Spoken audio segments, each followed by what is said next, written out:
Welcome back to the Top 6 show. And I do love our very 70s-esque intro music there.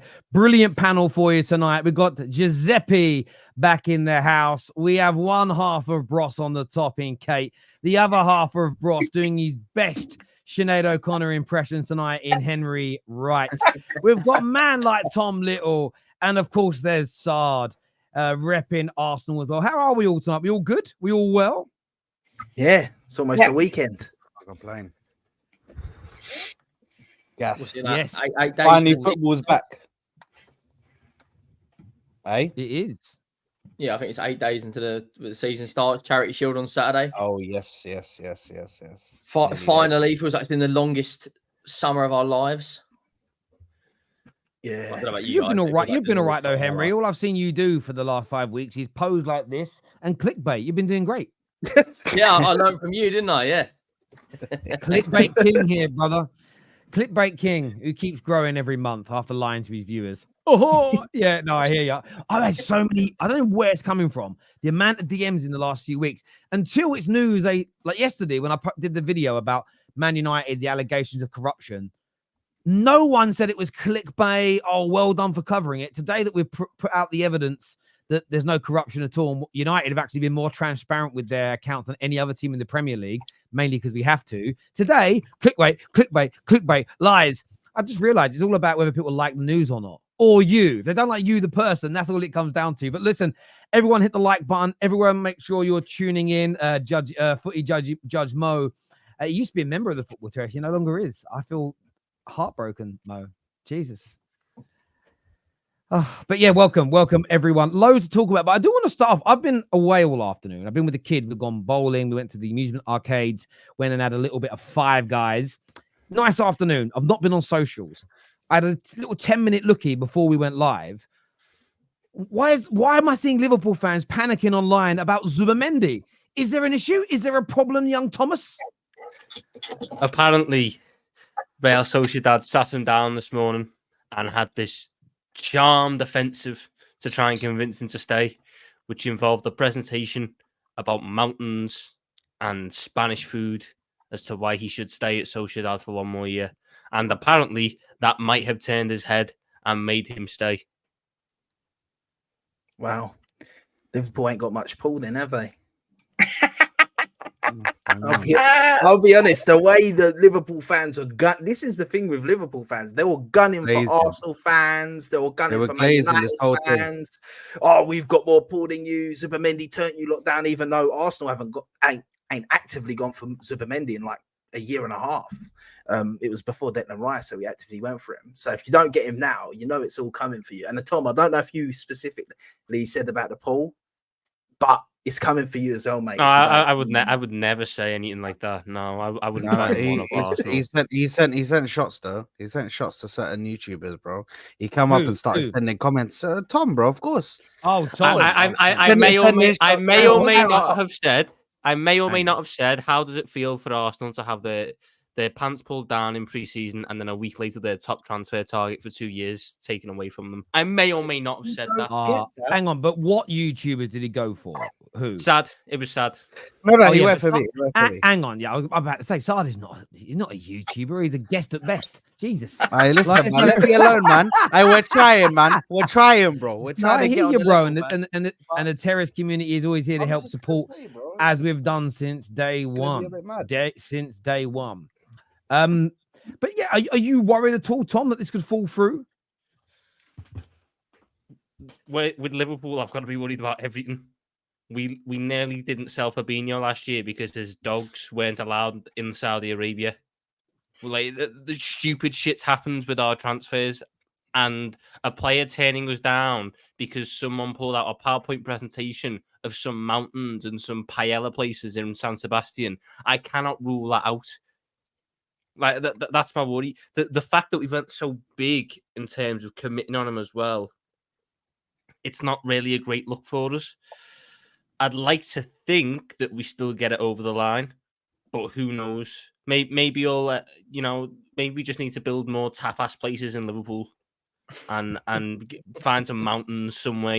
Driving down to Snowdonia when we haven't got a game. Try and keep them happy in those ways. But who knows? It all seems so. The narrative change in 24 hours has been mental, because last night it was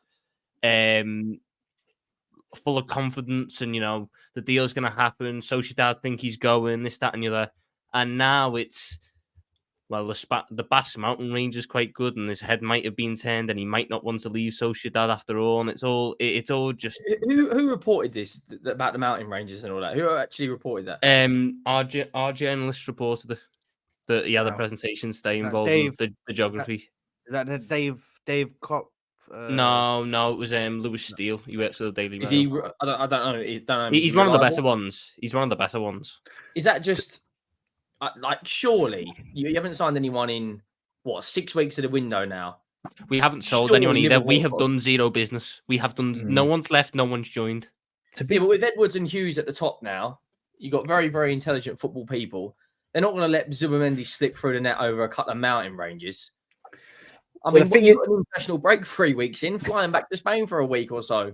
I think with Zubimendi, though, it's more than that. Like, first of all, I know you say open tapas locations in Liverpool, but who wants a 1-star hygiene tapas bar in Liverpool? But no, to be fair to Zubimendi, he likes Spain. That has been a thing. So it's like, you don't know that they've not said other things like, oh, we'll accept a lower bid next season from Barcelona. Like, I'm not saying none of this is all in my mind, but he's not gonna not go because of mountain ranges. Like, let's be honest. I still actually think Liverpool get it over the line, to be honest. I think that it's just Liverpool fans panicking because they haven't signed anyone, and then they're thinking we're finally linked to someone and this is all coming out. I think they'll be all right, but the only thing is, obviously, he's in the squad for the game, the friendly game. And obviously, you see Merino isn't. So it's like that's what I think has rolled this whole thing up. I think the reason for that, though, is you're actively negotiating with Sociedad. They've kind of effectively told us just pay the release clause because we don't want to let him go. So that they're going to keep him in the squad and keep him as, like, in their plans, and unless we pay this release clause. With you, it's like they are negotiating a deal for Merino because he's in the last year of his deal and stuff. I'd like to think we get it over the line. I do think that we are in a unique position for Zubimendi because we can offer him a guaranteed start at one of the biggest clubs in the world, which I think the other clubs that were in for him couldn't. He would be, in line for that, but he wouldn't be a guaranteed. Whereas with us, his competition is Endo, who we are trying to force out the door and playing with children in pre-season, and Bajcetic, who has played a grand total of 4 games in 18 months. So the competition isn't exactly fierce to get minutes in this Liverpool team. So I do think we're the team that has potentially tempted him most recently, but all this stuff that's come out about how he loves San Sebastian, this, that, and the other, if he turns us down, it's because of that, because it can't be for any footballing reason. Well, I was about to say, I mean, there's always been a lot of people in our comment sections. Whenever anyone's been, we did a few videos in the last couple of weeks and by the way, I do not believe, again, I don't think Fabrizio is a liar. He's telling us what he's being told. But I do not believe that Man United didn't have concrete interest. That's normally what comes out when you've been rejected. And I keep the same energy for my club as I do rivals. But a lot of people, when we spoke about Man United's link to him, said he's not leaving. He's not leaving. He's not leaving. He doesn't want to leave Spain. So hearing Liverpool fans worried that this presentation might convince him to stay, I'm not massively shocked, only based on the fact that a lot of people that watch La Liga and have followed the situation closely, there's always been this belief that Zubimendi doesn't really want to leave Spain. Equally, I don't think it would literally be as cheesy as mountain ranges and food. It's a bit like the thing, I haven't read it fully, but I've seen people online kind of reacting to the what's it called? I can't remember the manager's name. He's the manager of Arsenal, Mikel Arteta. Mikel Arteta hiring a pickpocket to go to like a thing. And do you know what's mad about it, right? I read it and thought to myself, that's just so typical of any kind of corporate event. The amount of events I went to at Barclays where you would hire close-up magicians or pickpockets or like hypnotists or whatever to go around and do some stuff. And maybe the manager, I think it is. Like the manager might have made a bit of a quip or a joke of, well, that will teach you all to stay alert. But there's some people, and again, the internet's mad. There are some people that have gone, this is crazy PR nonsense. And then there are others that are like, this is genius way of coaching the club. Both are wrong. It was a little bit of fun. It doesn't need to be spoken about like genius leadership. It doesn't need to be spoken about like crazy PR. It's literally just, that was a good, fun idea. And everyone in the room probably laughed. And when it comes to this presentation, again, I think there's probably far more to it than mountain ranges and the food. But if he is someone that is very patriotic, loves where he lives, loves the culture of that part of the world, then of course you're going to use that to try and sell it as a reason to stay. The same as if you're trying to convince a player to stay at Liverpool, but they've said in autobiographies or they've said on TV that Liverpool is the greatest city in the world. I'm sure Liverpool in the past have tried to use, I mean, it didn't work with Steve McManaman, but I bet you've tried to use Liverpool as a place. I mean, it's very hard to sell Liverpool, isn't it? It's very hard to sell. Wow. It's very hard to sell. Yeah, but it's very hard. Hang on a minute. It's very hard to sell Hackney where I grew up, especially when I was younger. Like, you couldn't sell that to somebody. I'm not taking the piss. I'm being serious. So, look, I still think Liverpool are going to get it done. I still think, and it's basically on the way certain journalists like Paul Joyce, like not Fabrizio, David Ornstein have kind of reported on things. They very rarely say what they've said around an expectation of it happening, unless they are like 99.9% sure it will. But I hope it does fall through as a Man United fan, just because I'm gutted you guys are getting him. I really was hopeful. I said it on a number of our videos that, we were linked to him and we were active in him. And I still believe that's true. I'm gutted we're not getting him, and you potentially are, mate. I'm absolutely gutted. I hope we get him, because I think he's not this miracle piece that fixes everything and suddenly, puts Liverpool back getting 100 points. He's not.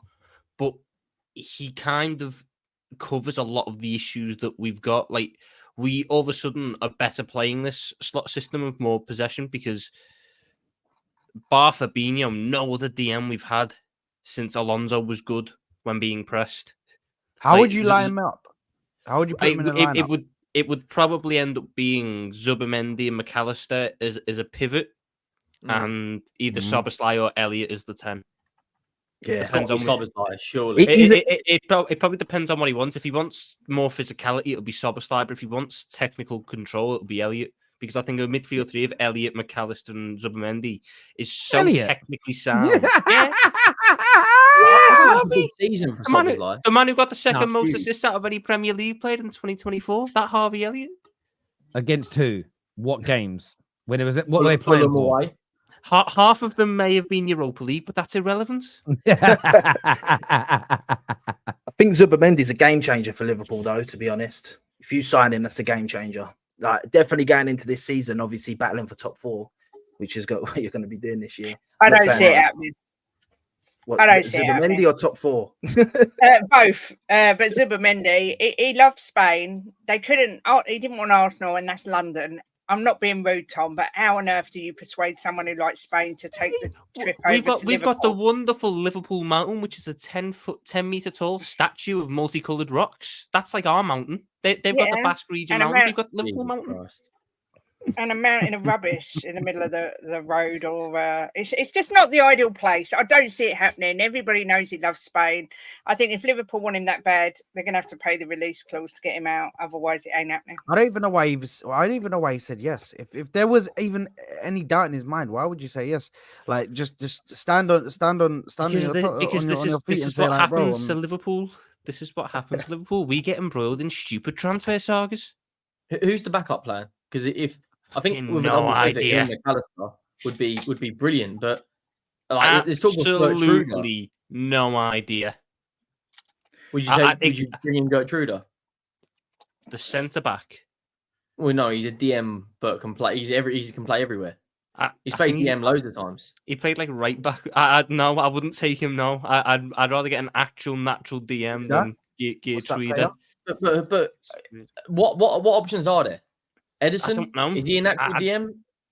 Fuck knows. To be fair, we didn't think Zubimendi was an option, and then he became one, and now he might not be one again. And it's weird. I have no idea who the football club are going to go for. If you're looking for a similar profile to Zubimendi, you're going to be looking at I don't know. I actually don't know. Like Ederson, I don't think he's the same profile as Zubimendi. Ugarte is nowhere near the same profile as no, he's not the same profile, but he's a DM. He could play in a pivot with I think that the thing with that's just the profile. We need a guy who can be comfortable receiving the ball off the centre backs. That's McAllister's main weakness in terms of in possession.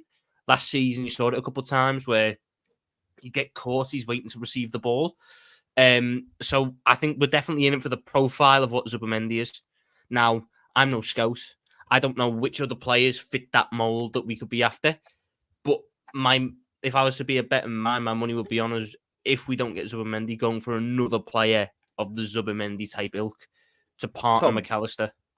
Tom, I don't know if you'll know the answer. I don't know if you'll know the answer to this, but Zubimendi has a release clause that you're going to have to pay to get him. Mm-hmm. Why are you waiting now to do it? It's not like you're waiting to sell players or anything. Like I can't understand why you've waited. Is it? No, they have to though. They have to because the only reason why I say they have to is because even it happened to us when we were linked when we done the party deal. Like you have to, the club won't talk to you until you've organized everything with the player. Like I think you have to organize everything with the player. Then the point is why leave it until the 8th of August? Yeah, that's more the question. Why leave it so late that's what I was asking. in the window instead of, because I think talking to the player, you have to organize that with them first, and then you play in the league, I think, direct, and then the money goes to Real Sociedad. I'll be honest, I have no idea if we've agreed personal terms in that way. I think that we just got our fucking director of football, Richard Hughes, apparently has a decent relationship with his agents, and I assume we got some encouragement that a deal could happen there, but we're not going to pay the release clause without a guaranteed yes. Plus, there's also this whole thing of Liverpool are willing to pay more, but get it in favourable, payment terms.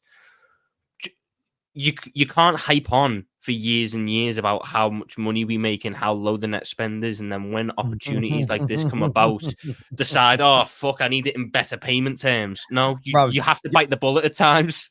Yeah, one of the Liverpool, I wouldn't even call it a myth, but financial discussions are always through. I remember when you guys did your Nike deal.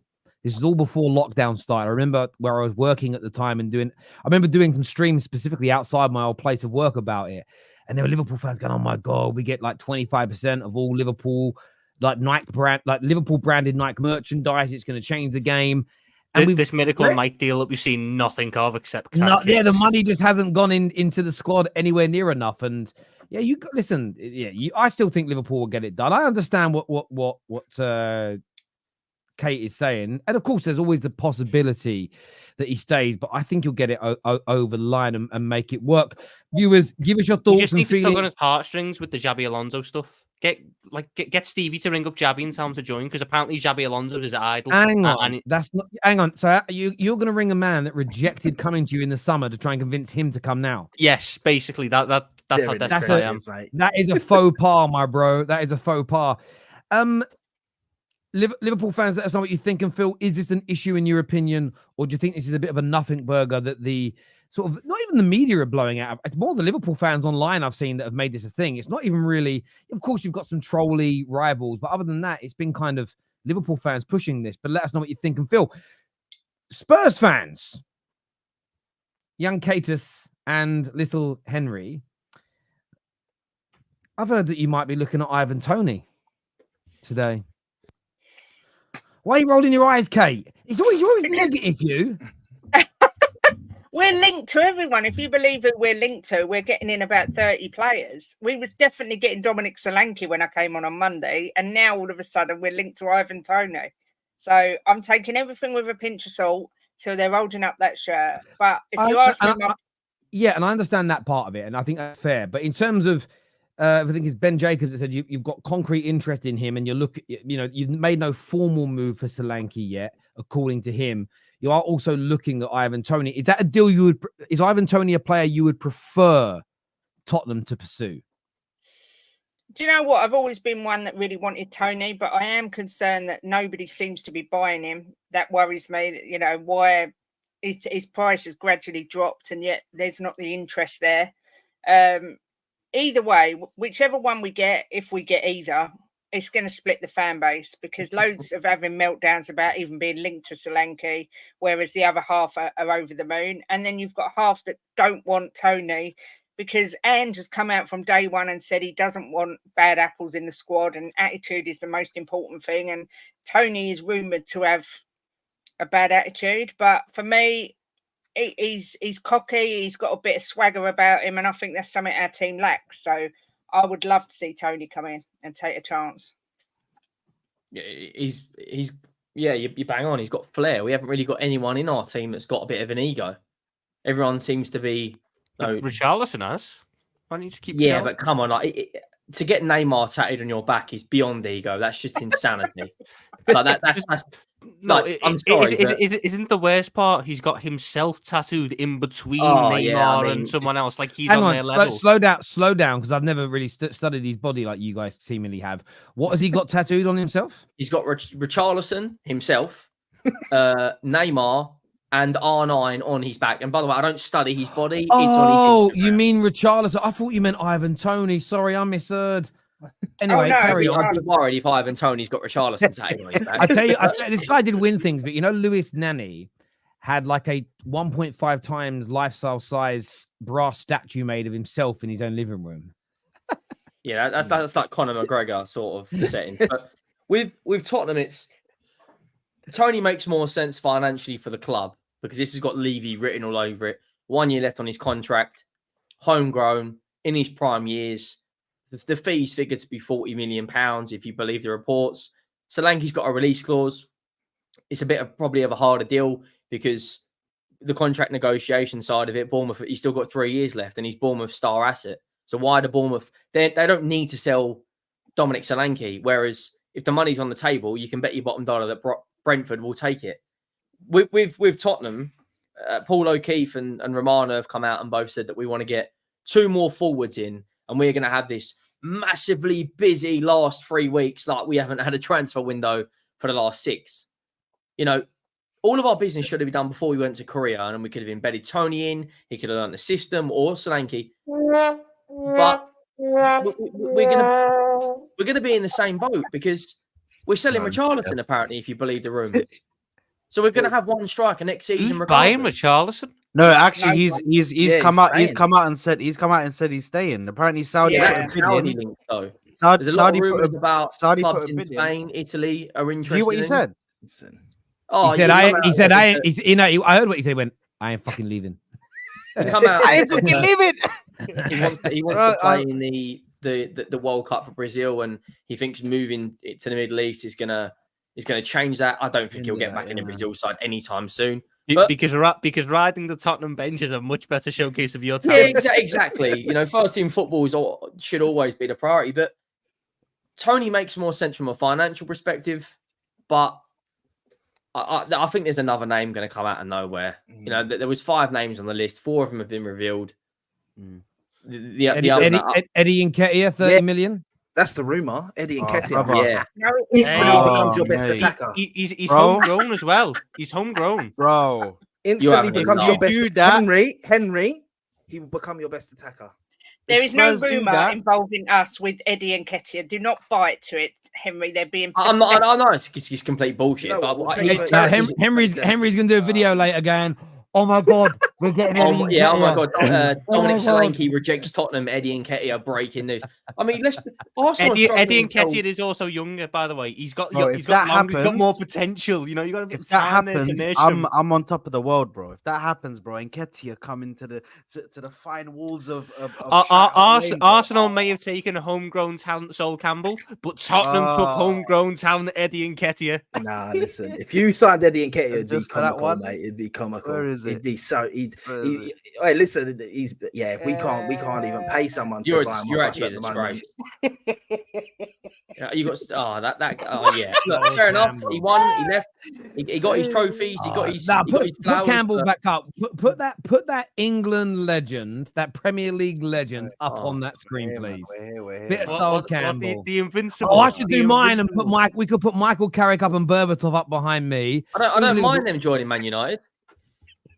True. It was us. My favorite signing. My favorite signing we took off you was Teddy Sheringham. I loved it. One of my favorite players ever. Yeah, great striker. Legend he was. Legend.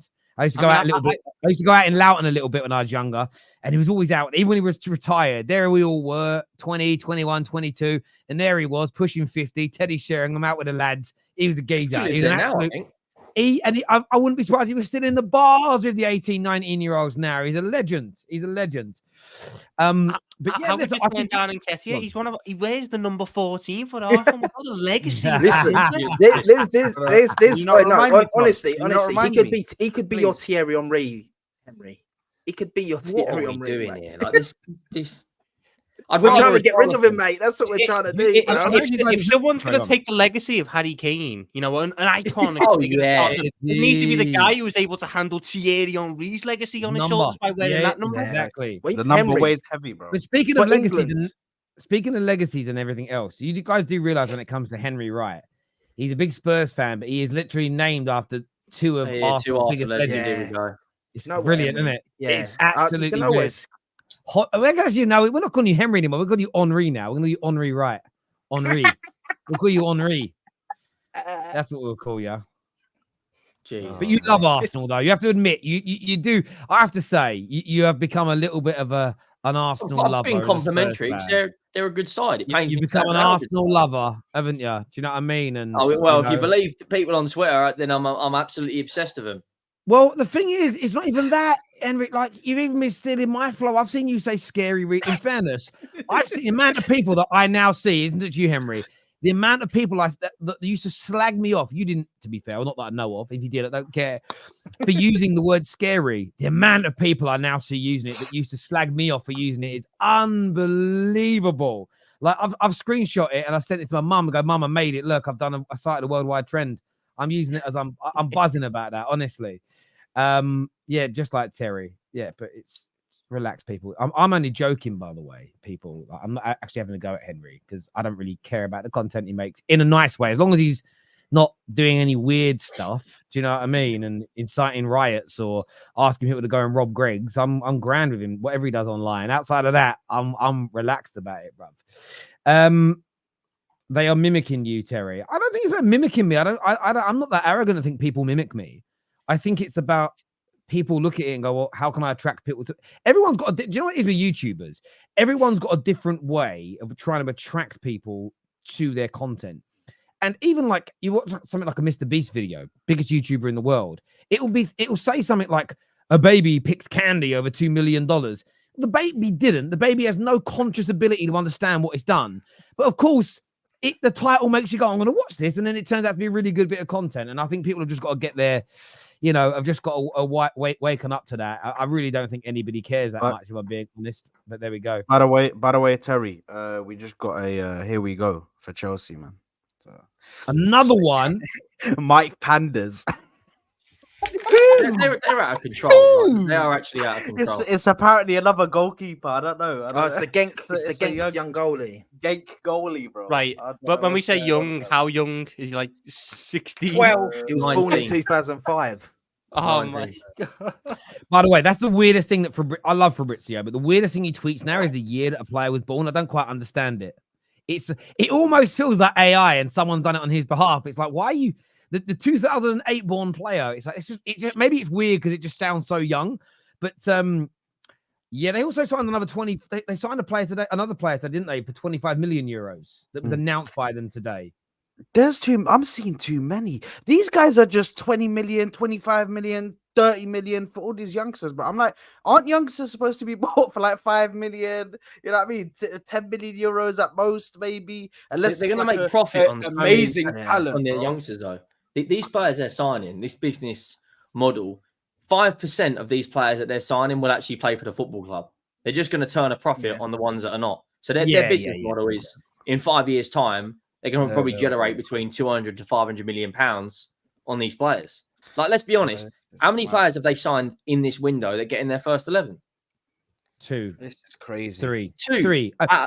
They've signed. I wanted to get all your opinions on that. Amarodian is now done. He's in. He'll be a Chelsea player. That's 35 million pounds. They may be looking at Victor Osimhen as well. I personally think they have to. Like Tom Is Samu Amarodian enough to improve this Chelsea attack to at the very least get them back into top 4 contention?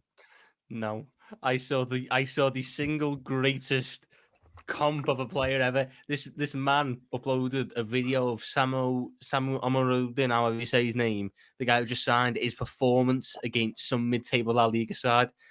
And it looked like Lukaku without the finishing ability. He had no first touch. He was getting thrown off the ball. He couldn't pass. It was genuinely a failed comp that was marketed as a good comp because he scored a goal at the end of it. But if you watch the entire 2 minutes of it, I think he barely does anything correct. He was at Alaves on loan last year. I don't even know if he hit double figures goals. They've got Jackson, who they don't rate as a starter. They've got Mark, however you say his name, who doesn't even know if he's staying at the football club. And now they've got Samu Amarodian, who cost 35 million euros, never played the game for Atletico Madrid, and there is no telling how good he's going to be. But when you buy young players, you really need to have a stable and good environment to develop them in. Now, Chelsea's environment is neither stable nor good. So half of these youngsters that they sign aren't going to be in the right conditions to develop. Because A, there is zero experience in that squad to learn off of. You've got Sterling, and then your next best is like Adarabioyo, whose level of experience is championship. He's played less than 150 games, and he's like 27. Like, some of their players are experienced. Yes, sure. Some of them play 150 games. Let's be honest. Is it relevant experience? They're a mess, aren't they? It's like if Tottenham were trying to challenge for top 4 next year, and then they sign a striker whose experience is championship. He's got experience. He bagged 30 goals at Leyton Orient or something like that. That's what we do. He's a goal scorer. Is it relevant experience? Is it going to actually help Chelsea, or is it going to be another gamble? Chelsea right now have 0 strikers that they can rely on. Chelsea right now have about 0 centre backs they can really rely on. Right back's all right. Yeah. Left back, I think gambling on Cucurella carrying over form. That squad is a mess. There is no pure quality signings made this summer. It's definitely spooky settings right now. I think these guys are like hanging on the hope that it's something new. You know, the manager's new. He's telling them that he's going to do this, he's going to do that. He's fixing this, he's fixing that. I fear for Chelsea, man. I fear for Chelsea that the infrastructure they're setting up is for the future, but the fans are not in the mindset of the future. The fans are in the mindset of, okay, we need to see something in a year, max in 2 years. We need to see something. I need to see top 4. I need to see us in a position where we're consistently in that upper end of the table. And I don't feel like that's going to happen. I feel like this is going to take time. They're going to be taking baby steps. And right now they're just buying young player after young player after. Like, I can understand if they bought young players, but then for a section of players, they brought in some core players that were for the first team, players that can come in as depth for the first team. And then obviously the young players are in their academy and they are used as investments. But this is just out of control now. This is the amount of players. It's the amount of players they have as well. Yeah. I see that list of their players. I was like, it's unbelievable. First of all, these players that they're signing, right? Who are their agents? Like, ain't agents meant to be advising these players to make good moves for their career? I guess. Like, surely you look at that and the amount of players they're making good moves for their life. They're getting 7-year contracts on guaranteed wages. Well, yeah, I guess that's what it is. I've just seen, by the way, I've just seen from Fabrizio that they're on the verge of signing another player, another youngster. 189 million euros they've done so far. This 189 million euros. Sorry. Let me ask that question again. This summer. Yeah. What the fuck? It makes sense. It makes sense. With these 3 signings coming in, it comes. Look at Joe's face. Hang on, guys. And Tostin was free. Yes, they've done 35 million euro on Kieran Drewsbury Hall, 24 million on Philippe Jorgensen, 22 million on Amara Kellerman, 16 million on Aaron Alizeno, 15 million on Renato Vega, 10 million on Celeb Wiley. They've just got 2 here we goes, which connects to another 45 million. Does that Estevao as well? They spent like 60 mil on as well. Who can't even join for like 2 years. I understand that they want to do this and they're going to spin a profit in a couple of years. But I do feel, again, for 190 odd million, you're saying they've spent. They could have Victor Osimhen through the door. They could have a Ugarte. They could have. Listen. They could. Dominic Solanke and Ivan Toney make their team better. I'm not saying they're the world's elite, but they make them better. You've got Zubimendi. I know that Zubimendi might not go because obviously where they currently sit in the pyramid of football, that's a 60 million release clause. You've got Eze, who's available for what 50 odd million with a release clause. And I'm only throwing these names out because of what they've spent. Like, that's the level of player I feel they needed to add this summer. I think Tosin and Kieran Dewsbury-Hall are good signings, and I'm not going to change my mind on that until I see them flop. I think they're good quality players that have gone in. Some of the players they've been linked to, when they were linked to Elise, when they've been linked to Osimhen, have gone, that will improve Chelsea. But I've watched every Chelsea preseason game, and there's been some really good attacking football. And I'm not stating that things can't go right in straight away at the beginning of the season. But if they defend in the first 3 months of the Premier League, how I saw them defend in pre-season, the manager won't last. And that's not me trying to scaremonger. He just won't, because the fan base will go, the media will go. And let's have it right. This Chelsea board cannot be trusted at the moment to back a manager. I know people view the world, some people view the world as, I'm going to wait till the trust gets built up, then I'll put my faith in someone. That's fine. I'm a little bit like, I'll give you a bit of trust and faith in the beginning and see if you mess it up. But whether you wait for the trust to come or you wait for them to break it, no Chelsea fan in there can put their hand on heart and say 100% guaranteed they give a manager time, win, lose, or draw. Because they've had 4 managers in the 2 years they've been here. And when it comes to building this squad, and I understand the model of flipping players, it's not like Ineos at Man United, who are there year one, and you're starting to try and undo all the legacy issues at the club. This is their 3rd summer. And so far, they've made a couple of good signings, but they've made a couple of good signings every summer on paper. Like, Enzo was a good signing in the January. Caicedo was a good signing. I'm not saying they've made all bad signings in this time, but nearly another 200 million gone, and they haven't improved the team now. And the thing about, yes, they could flip and make more money in the future, but if they don't get back to the Champions League and in turn get back to challenging for these major trophies, it doesn't matter how much of a profit you flip, because you're going to have fallen from great. I think they're getting the balance wrong. And I really do feel for Chelsea fans. I really do feel for them. Like, hand on heart. I do. Because do you know why I feel for them? I get that we as football fans, oh, he's an arrogant one. They're arrogant ones with rivalries. But I don't like to see our working class clubs that were built by our working class communities potentially destroyed by multi-billionaires that don't know what they're doing. And part of me doesn't want it to work for Chelsea as a Man United fan. But me as a football fan, this could end disastrously. It really could. Like, I just look at some of these signings and think to myself, I didn't realize they spent that much. I haven't been looking that closely. Maybe I should have done. If they'd have done all of that, but Osimhen was here and they bought, I don't know, Zubimendi, and they got Tosin through the door, and they also signed the lick. Say they added those 4 to it, then that would make sense, because you're improving the team in the here and now and for the future.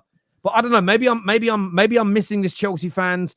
I'm not trying to attack your club. I genuinely feel worried for you when I hear what the guys are saying here. But that's crazy. Chelsea are operating like the squad's ready-made. Like they don't need to add pieces to it. Like, it's ready to go for the next 5 years, and they just need to add youngsters who can come through in time. Chelsea's if this is Chelsea's plan, there's no telling how low down they will be in 5 years. There's no telling. We don't know where they'll be. So these players could be developing and then come through for mid-table Premier League side. It's not well. I saw they've signed like 3 senior players. One of them was free, and the goalkeeper apparently in the last preseason game against Real Madrid got dribbled past 3 times. How is a goalkeeper getting dribbled past 3 times? That doesn't fill you with confidence. Yeah, Chelsea are wild. By the way, it makes it even more comical that at the start of the window, Chelsea come out and said we didn't want to pay the wages for Olise, and then they've gone and spent 190 million on a bunch of crap, mostly. It's weird. Like, not crap, but young players. And also 21-year-olds. If average they're age of 21. Once again, if they go to mid-table and they're not getting the Champions League, then their wage bills are going to be insane for these youngsters, because I don't know what they're paying them. But also, are these youngsters going to want to leave to go to a team that's going to pay them a lot less wages because they haven't played? They're not really proven. Are they going to lose money because they're not signing these guys for gem prices? They're signing them for 20 million. Kellerman for 20 something million, right? Are they going to get more than that for him if he doesn't really play and stuff? Like, they're treading a light. They're on like thin ice with the what's the strategy motivation for these players to leave? And let's say in 4 years' time, a group of these youngsters are told they're not going to make it at Chelsea. What's the motivation to leave and give away a guaranteed 3 years' wages on however much they're on to go join a side who are probably going to offer a fraction of that and play at a much worse level where they could probably be loaned out to or anything? This Chelsea strategy, to me, it seems like they've taken ideas from all these other sports and tried to apply them to football when it doesn't work. Like I don't think they understand that just because you sign someone who in 2024 was regarded as having really good potential doesn't mean in 2027 they're going to guaranteed hit that potential. This ain't career mode. It's not set in stone. No, I hear that. There's a super chat here that says, Terry, let's say it does go wrong and because of their gamble, the sporting directors are fired. Do you think any top footballing director would even approach Chelsea? Yes, they would. And listen, Chelsea fans may end up turning on the sporting directors. But what we don't know externally is, are they actually... So interestingly enough, Man United fans would say Ed Woodward fouled. You lot would all probably say Ed Woodward fouled, right? Mm-hmm. Well, he's an accountant. His job's to make money. Yeah, but would you say, like, it's not a trick question? Would you as a sporting director, yes, or would you say he fouled? Wise, yeah. But he didn't, because he delivered for the Glazers what they wanted, which was an increase in the valuation of their business. So this is where they may and they may not. If the directive from Clearlake is to do exactly what they've done, and they've just gone out and signed loads of really talented young players, and it hasn't kind of flourished into this world-class team, those guys will be able to sit down in meetings and they'll be able to demonstrate this. You will know what your bosses have told you to do for work because you've got it on emails, right? You've got it on paperwork that says what your targets are. It doesn't matter. At the end of the day, when you're a member of staff, sometimes, even if that plan failed in terms of growing a business how it wants to, you don't get in trouble. When I was at Barclays, this regional director had this innovative idea, and I don't know where it came from, to remove all the targets from the staff. So staff had no more targets. They had this belief that if we remove targets, it would really remove pressure and everybody would perform better. And I remember being told this, and I was only at like I was at the second lowest level you could be in a branch. It was what they called like a personal banker. And when they told us that all the targets were going, I actually, the second I heard it, laughed out loud in the team meeting. My manager at the time, Christine was her name, bless her, lovely woman, said, "What are you laughing at?" I said, "But no one's going to do any work anymore because there's no target to hit." People that say they're under pressure and the targets make them feel pressured are the people that can't sell or can't do their jobs right. They just use the pressure argument typically as an excuse.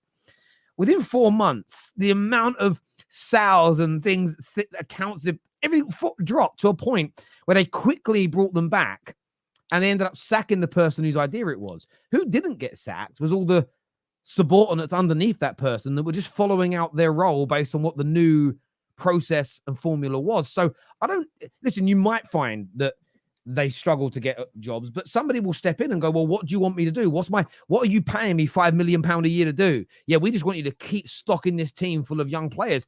Some individuals will say, "Fine, I'll take £5 million a year to do that because it's an easy job." So I don't necessarily think it's about people saying yes or no. What could be difficult, again, and even if it reverses and they go, "We're changing strategy now, we actually want to be a good football team again.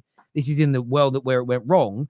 Somebody can come in and go, "Well, I want to fix this." But remember, if things keep going wrong, it's like Man United fans at the minute kicking off that we're not getting all of our deals done. And why are we refusing to sell this guy and giving him half the money? We have to try to start as we mean to go on. We're actually asking, some Man United fans are asking Ineos to behave like the Glazers did just so they can see some dead wood leave. And that's going to set a bad precedent. So, yeah, look, I think people would always be interested in the Chelsea job, especially when they pay well. But yeah, it may not be their fault. Listen, someone somewhere is directing these individuals. I don't think these sporting directors that are doing this have thought of. I don't think it's the sporting director's idea. I don't personally think it's their idea. It has to. Because it's never been done. It's never been done before. That tells me it's not some football person didn't just think of this out of the blue. Personally, that's my thought. But Chelsea fans makes it different. Do you know what's going to be the interesting thing is? Big up Donny's in the chat. He's been defending Chelsea better than the 96-97 Chicago Bulls team. Like, he has been defending them for galore. I just see his message in the chat about he wants more first team signings. I don't think that's the strategy. But the strategy for Chelsea at the moment is not to bring players in for the first team. They've brought in Tosin, who was a free, Drewsbury Hall, which I don't know what you guys think. I personally think that's just the Conor Gallagher replacement, right? No, he's better than Conor. But he's better than Conor Gallagher. He's better than Conor Gallagher. He is. He's better on the ball. Better on the ball. Easy. We'll see. We'll see how he gets on. But the rest of the signings that are bringing in, like, but Don is right. But Don is right to say that. And in fairness to Don, he's very critical of the Samu signing.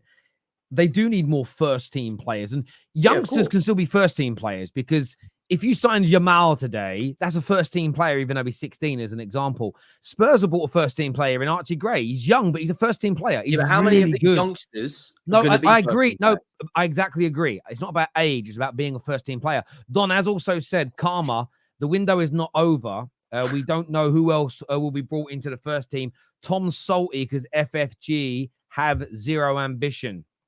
I mean, sure. I'm so gutted. My owners are going for Martin Zubimendi, a Euros winner who played in the final, over Kiernan Dewsbury Hall, who was in the Championship last season. I'm so gutted.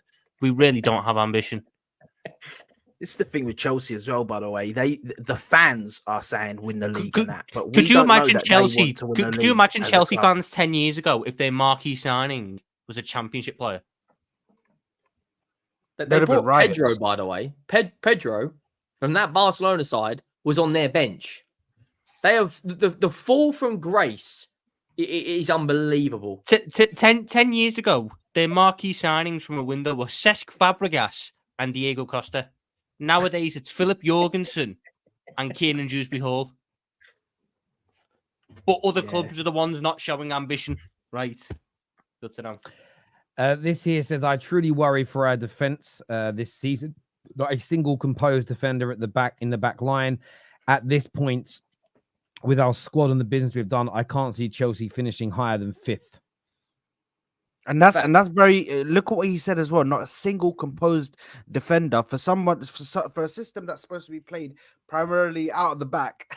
They're playing out the back. They haven't got composed defenders, bro. How are they going to play out the back? Bro, they're gonna lose the ball, bro, and they're just gonna be scoring against them. Yeah. It's actually fucked. What is this? This next one, I'm just thinking of the Wolf of Wall Street movie, but it says that Chelsea are doing penny stocks with players. The owner thinks he can have the monopoly on the market in the next decade. It's gonna end up bad. # greed. Well, all jokes aside, how long do we think he's gonna last, Maresca? I'd give it to December. I'd be shocked if he makes it through this season. I'll be very honest. I'll be shocked if he makes it through this season. And then Chelsea will restart project with manager number 5. And this is the one they'll give the time to. When I say December, I'm saying the fans will start to turn on him in December. I think it'll be before the club will officially turn on him probably after a season. I think the fans will want him out by the end of September. Really? Wow. Yeah. I know we always say pre-season's not that important and all that, and it's more about the performances. And yes, they've shown some nice patterns of play, but the reality is, I think they've got one more game. Is it this weekend? If they lose that, that's defeat after defeat after defeat. You go in the first game of the season. Now, who knows? Cole Palmer could drag them through. Chelsea could get a fantastic result, and then it's something to build from. You know who they're playing? Yeah, of course I know. If Man City turn up and absolutely steamroll them, Danny D settings, absolute batter them, then all of a sudden the confidence, you're on your knees again. I could see Chelsea getting something out of that first game. So could I, bro. And then just go straight after that. I could see them beating Man City, and then the results just go crazy. City under Pep have only ever won one opening game, and that was last season. Every other season they've lost the opening game. How do you see it going, Kate, with Maresca? Do you think that he'll survive the season? Do you think it could be an early exit? I don't know. I agree. I don't think it'll be as early as September. I can see a few managers losing their jobs this season. I think Maresca's full favourite to be sacked first, if that makes sense. It's the same with And as well. Once the fans start getting restless, they tend to pull the trigger, and this is what I think is going to happen. Chelsea fans haven't got patience. At the end of the day, For the last sort of 15, 20 years, Chelsea have been an unbelievable team, winning everything there is to possibly win. And the younger Chelsea fans, that's all they've ever known. So their expectations are through the roof. So to have this sort of rebuild come, it's going to take time. I said this last season, it is going to take time. And I just don't think that the fans will have the patience. Pretty much the same as Ange Postecoglou. I don't think the fans will have the patience either. They'll get on the chairman's back and the chairman will pull the trigger. And I think it might be a bit of a race between who goes first, whether it be Ange or Maresca. But I'll be surprised if both of them are there at the end of the season, or either. We've got a very tough start as well. I think we've got the toughest start of all the so-called big six clubs. You know, we got no way. Harder than us. Have you seen ours? We've got Man City away and Tottenham away in our first games. Set. We've got fair enough. If you're talking about levels of team, yeah, cool. We've got holes galore. You know, if Van der Ven's hamstring goes, which I've never hated a hamstring so much in my life, then it's curtains. One ball over the top, because that high line is, you know, Bob Marley is that bloody high at times. We're nearly in their half. One ball over the top. We got Everton, who, let's be honest, is going to be a low block. Sean Dyche beating us from set pieces because we can't defend the corner. Right? Well, is Vicario not learning how to command his box in pre-season?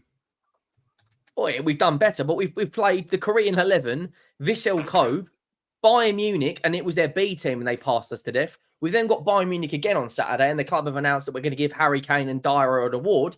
Shock, it's not a trophy. It's probably going to be a bottle of champagne. Our start to the season is Leicester away. You'd never want to play a promoted team that early, especially under the lights at the King Power Stadium. Then we got Everton, Newcastle away.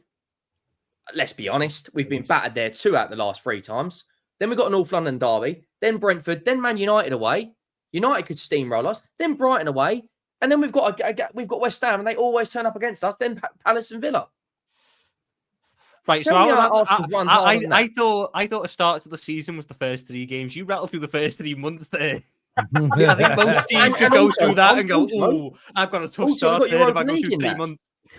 We've got Europa League, so yeah, but like if I go through Liverpool's first team, I don't think we've got that tough a start. But if I go through our first 3 months, we've got Ipswich away. You never want to play a promoted team. Then we've got Brentford. Then we've got United away. Then we've got Forest and Bournemouth. Then we've got Wolves away. Then we've got Palace away at 12:30. Then we've got Chelsea. Then we've got Arsenal. Then we've got Brighton. Then we've got Villa. That's still in the and we got Champions League. And that if you go that long, you can make it. Sound who your first 7 games? You first 6, 7 games you start season. Who have you got? Ipswich away, Brentford at home, United away, Forest at home, Bournemouth at home, Wolves away, Palace away. We got United away, Newcastle away, Arsenal, Leicester, Everton, and Brentford. I be honest, I don't feel confident in any of those games other than Brentford that we will do well. Henry, we have Wolves away, Wolves at home first game. Then we got Villa away, Brighton at home, Spurs away, City away, Leicester at home, Southampton at home. Yeah, but you've got Super Mick Arteta. Yeah, it's relative to the club. If you want to win a league title, you can't slip up. I don't know how we're going to rotate our team with Europa League because the 70th minute we're absolutely we're finished. Like you've done 8 rounds of the misses and you're on your back puffing for the last breath. OMG, Emery. OMG, Emery. OMG, Emery. It's and the Europa League starts early this year because there's 8 group stage games. So does the Champions League though, and the Champions League is notoriously tougher than the Europa League. Yeah, and this is where when you've got Europe and you're trying to do well in the league, this separates the men from the boys at the end of the day. It really will. It really will this season. Viewers, give us your thoughts, give us your feelings in the comments section below. Some super chats here. First one says, "Do you all think Chelsea can finish in the bottom half this season?" I say they will finish 11th. They can. They will they? I don't think so, but they very well could do because that squad isn't as good as it's made out to be by certain people. I think they've got enough quality. I've said about the Maresca. My take on Maresca, it sounds like I'm sitting on the fence. Some will say it is, but I stand by what I've said. I think it's either going to go amazingly well or horrendously. I don't feel like it's going to just be okay. Just in terms of what my head tells me, it's not. You're not just going to have a season where you know what, he came 5th and played good football and they did all right. It's either going to be, wow, they smashed it into the top 4 and they look amazing, and they're closing in on the teams at the top, buying some players, or it's going to be, we could go down, we've got to sack him. I feel like it's going to be them two extremes with him. I felt that all along. Think the sporting director will be targeted by the fans before Maresca, to be fair. They will go before he does. And listen, and I understand that. But at the same time, look, I was very, very, very angry with Ed Woodward at Man United and those individuals. But they were all still being directed by the Glazers. Everything they did was signed off by the Glazers. Everything it still goes back to the people owning and running your football club at the end of the day. And listen, yeah, remember, this is the 3rd summer of Chelsea with Clearlake and with Todd Bowley and co. You have to start seeing the improvements soon. I'm not sitting here as a Man United. Look, we've got issues at the minute. We're struggling to get rid of Aaron Wan-Bissaka because it turns out in the wisdom of Ed Woodward and co, a lot of our players in their final year of their contracts have a clause where if we sell them, they get half the money. So Man United are trying to recoup as much of that as possible because it's more money going out. Yeah, it's crazy clause. And people, you know, it's really funny. Whenever we hear about these weird things Man United have done, people go, that's disgusting, Terry. How'd you let that happen? I'm like, you're the same people that used to tell me to not moan at the Glazers. Wait, so if a player gets sold by United in the last year of their deal, they get half the transfer fee? Yes. How the fuck did Ed Woodward sit there in one contract negotiation and go, you know, that's a good clause to have? So it's only if it's in the year that's like been extended as an example. So it's some complications to it. But the point I've said to a lot of people is, and a lot of Man United fans threw this out, it's going to take 3 or 4 years to fix. And I'm like, what did you think why did you say it was going to be 3 or 4 years to fix? Or why do you think most sensible people said it's going to be 3 or 4 years to fix? Because it's ironing out all these fucking problems. You can't just, this is what takes long. If we had a bottomless pit of money, which no club has anymore because of FFP, and there wasn't all these legacy issues, I wouldn't say 4 years. I'd say, well, give us 2 years minimum. We should be fine. But it is hard to get rid of players that are on crazy wages or stupidly long contracts. And this is what Chelsea will find if they don't become successful on the pitch. It becomes a harder problem to solve. And that's why there is more pressure on Chelsea now than I think there is Man United. They're 3 years into this process with these owners and what they're doing. And yes, they've had some full starts within that, but you're still 3 years in and 1.4 billion pound in. And there has to be expectations for growth at some point on that. You know, the same Chelsea fans will say, well, Arsenal have got to expect titles after 4 and a bit years of Arteta. And that's, I think, it's a fair claim. But you're going into your 3rd season now with this regime running your club. It can't just be, oh, we're going to be all right in 4 or 5 years' time. And I think that's all fair. United were horrific last year, yet kept the same manager and only have one first-team signing fit to start. Why is everyone positive on them? But DJ, I don't think everybody is. I think Man United have started to get a lot more criticism in the past week or two because we haven't progressed on further with transfers. If especially Man United, I mean, in fairness, I think Man United fans are probably going a little bit over the top. They're not looking, they're not trying to find the wood. They can't see the wood for the trees, as it were. And the difference being that Man United, and I know it's only pre-season, but Man United in pre-season won some games and played well. They lost a couple of games, but we actually played some decent football with our main players on the pitch. Barring Club America, Chelsea got run through by most teams. And I think that's also in people's minds. The way Chelsea got played through is there. But do you know what, DJ? You've watched all my streams. I'm sure you have. I know you got super chat a lot. You guys could click into gear at the beginning of the season and all these fears dissipate and this criticism goes away. But all people can, and listen, and anyone who doubts Man United's progression because they think the manager's going to make us as bad as last year, that's a fair cop. That is a fair challenge that can only actually be debunked when a ball's kicked. Equally, we only know what we know about Chelsea. We know what we know about the squad. We know what we know about the players you bought. We don't know anything about the manager in reality. And we've viewed how you've played pre-season. That's all people have got to go on. Of course, people could be wrong, but I don't think people were praising Man United about 3 or 4 weeks ago where the business started well. Now it's slowed up. And there is some criticism for United because people think they should be doing more. Only reason I'm pushing back is because I actually have moaned for 11 years that we've overpaid and undersold players. And we're now trying to not do that. So I can't suddenly kick off about it. However, we're in a different situation to Chelsea If this is 2 summers' time and Man United are still acting like this, I will not have the same patience. So that's the fundamental difference, DJ, in my personal opinion. You may see it differently.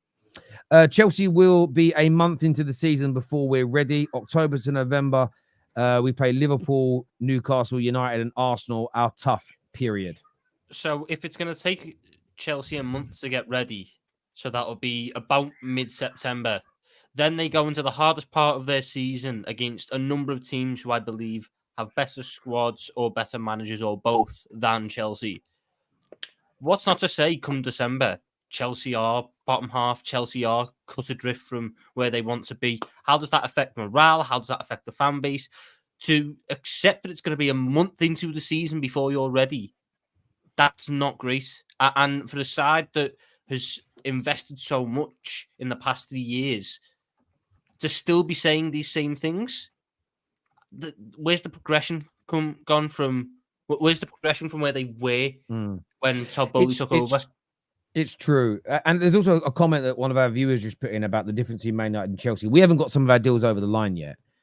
But I think most people would still expect Mazwari, potentially De Ligt. I know that there's some reports now that said Bayern Munich are not going to sign Jonathan Tah, but let's wait and see whether that actually happens or not. It's still likely that Man United, we link to Sander Berge. I still think Ugarte is on. Say we pull those signings off. You may argue the timing hasn't been great, and I can accept that criticism. But Man United fans could definitely argue that we've signed a lot of first-team players, where people are looking at Chelsea and saying, you've signed 2 first-team players, everybody else is absolute young potential that nobody's ever really heard of. That's, again, and you've done that kind of 3 years running, and people are saying, well, that's not where your money needed to be spent. So, listen, I think there are fundamental differences between the two situations. DJ says, fair play, Terry. As a Chelsea fan, I'm 50-50 this year, though I think people underestimate our injured players coming back. To write us off seems funny. Look, and I agree with that. And I've watched all your preseason games. I don't think everybody else on the panel has. I think you've attacked quite well. Defensively, it doesn't matter how well you attack. If you are leaking opportunities like you have done in preseason, if that isn't fixed, the players returning from injury becomes almost irrelevant because you are going to concede so many goals.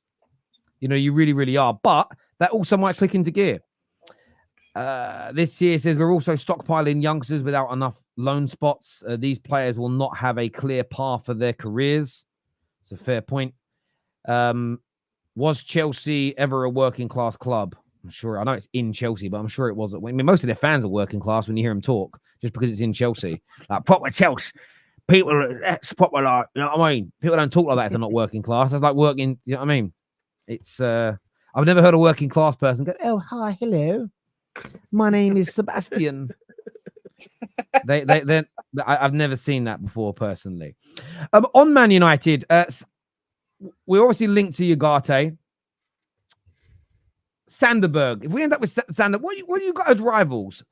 I want to get your opinions. We've been told that we could end up with Sander Berge. What's your opinions on that, gentlemen? Is that a good, bad, or an indifferent signing? Signing a man who got relegated twice in the Premier League to hold down Manchester United's midfield. I mean, I thought we were in a new era. He's injury prone as well, so you can't even rely on him. He loves getting injured. My club were linked with him for 4 years and we never wanted him. I don't know how we can possibly get a move to United. The only upgrade he is on Casemiro is he's not as slow. He can move around the pitch better. Doesn't mean he's better than him. You're not upgrading necessarily on Casemiro. It's a sideways move. It doesn't make sense. Like, go with DM is a position that you can't afford to fuck up. Every top side knows that. Because if your DM is crap, the rest of your team structure pretty much falls apart. So why are you trying to cheap out on the DM now and go for a lad who couldn't hack it at Burnley and Sheffield United? Like, what's the vision? What have Manchester United seen that every other club hasn't? Because I'm eager to know that. Yeah, I don't think he'll end up at United. I think United will go back. Come on, Henry, twerk for us. Let's go. Hey! This can't be a surely an in-year signing. The guy is, like Sam said, he's been relegated twice. He's what, 25, 26? I think he is. 26. He's had, I think he's only had 50 appearances for Norway. He's okay. I'd expect this sign like Ipswich to go and sign him, or maybe a Palace.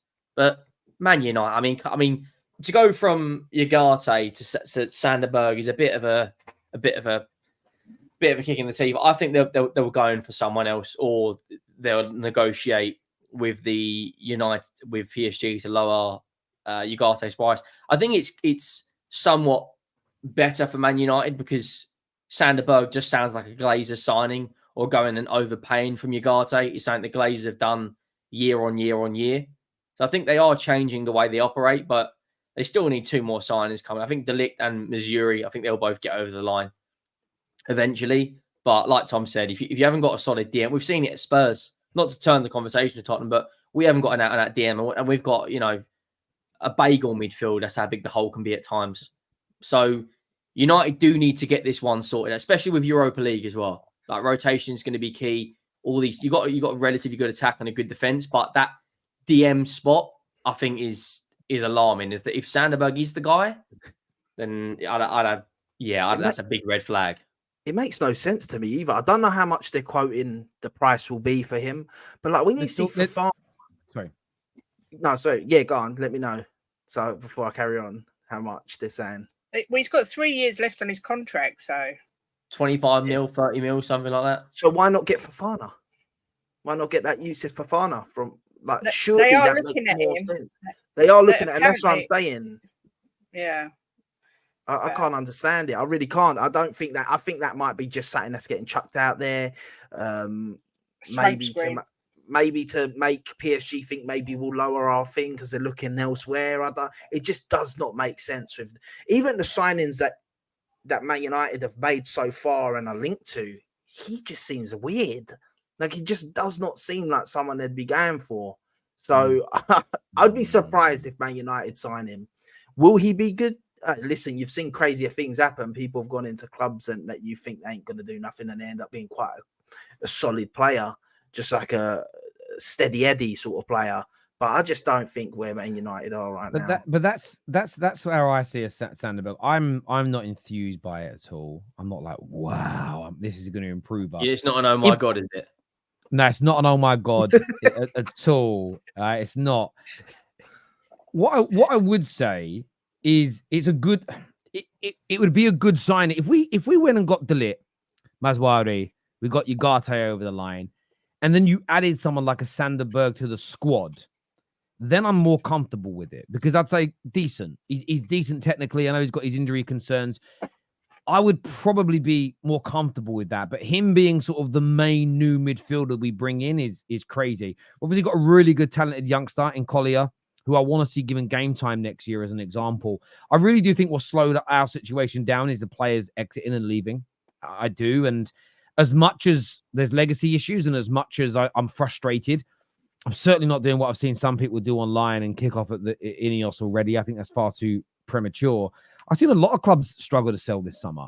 And I'm not talking about selling a quality player like a what's his name? Julian Alvarez. Because if we wanted to sell one of our good players, that get done easy. We put Bruno Fernandes up for sale, snapped up. If we put Lissandro up for sale, snapped up.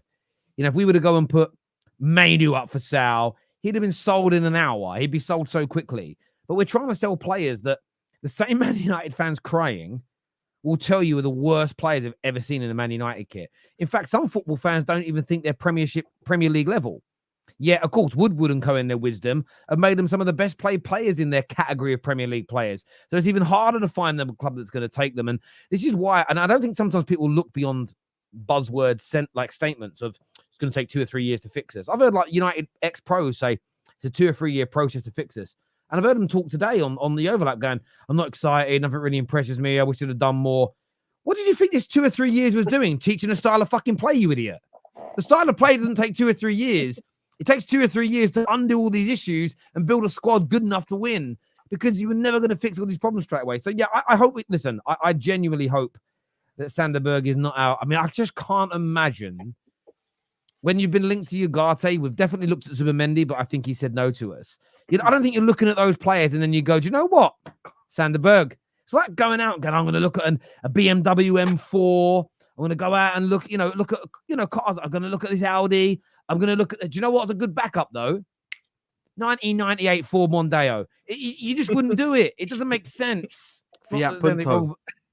Yeah, do you know what I mean? Hawaii special edition with a red door. Do you know what I mean?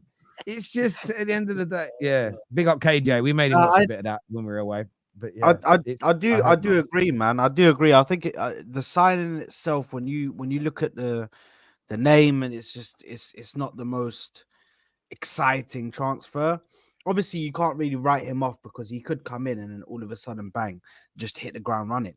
Do you know what I mean? He could be a good player for them. So you can't really write it off, but it isn't the most enthusiastic signing. It isn't something that really gets the Man United fans jumping out of their seat. Oh my God, look at this. Look at who signed Sander Berge. Like, do you know what I mean? It's just not one of those signings. And I really feel like they need to focus on getting like starters that are ready to come in and, you know, come in and play for them and start for them. I don't think this guy starts for Manchester United. I genuinely don't at the moment. With Missouri, I think you got and the other two though, it's been a good window for United. Like overall, I think if they get De Ligt, Missouri, maybe let's say Ugarte, I think a lot of United fans would be happy. That would be a solid window. That would it. I don't know how many of them players would be part of the team that, you know, gets back to challenging for titles, but it would be a good building window where they patch a lot of holes up and provide good support and pieces for the main guys that they want to develop over the next 3 years. That's what United have to do now. They're not going to be, it's not smart, and they're not going to be signing the £100 million superstars of this world. They are doing the smart thing, which is correcting the issues in the squad. It's actually a smart footballing decision, which United haven't been making for a number of years. Now, do I necessarily agree with the players that they're bringing in? No, I think you can do better than Matthias de Ligt. I've never really liked de Ligt. I think that there is an error in him. But if you can somehow get him back, you know, I know Ten Hag was a manager back at Ajax. If you can somehow get him back to a player of that ilk that was at Ajax, I think you might be able to make that work. So United's business has been solid, if not a little bit slow, but still solid. Does it suddenly put them back into contention with Arsenal and City? No. And the one thing that United fans need to understand is 3 years is a rough estimate. It could take closer to 4 or 5, depending on the fact that other teams don't just sit there during transfer windows, twiddling their thumbs, allowing Manchester United to strengthen on them. Other teams are doing business too that makes them stronger. So it's not going to be a sudden return for United. I agree. I want to call something out though about De Ligt. I didn't know this because I was sucking in. Most of us would, if you heard somebody say, "Why do you want De Ligt?" when Eric Dyer was playing ahead of him last year, you'd all probably agree to it to a certain extent, right? Because that's kind of what we saw. Well, I got sent this today. Matthias de Ligt started 13 of Bayern Munich's final 18 matches. He was suspended and injured for a couple of them. Dyer only started 2 games ahead of de Ligt after he signed. He goes, "It's such poor punditry and journalism to convince people that he was starting over him on a regular basis." No, I didn't know that because I didn't watch them religiously last year in that way. But I also feel like sometimes it's important to do your research when you hear things like that, because that was one of my worries about de Ligt, was very much, oh God, Eric Dyer was starting over him. Turns out it was only on a couple of occasions.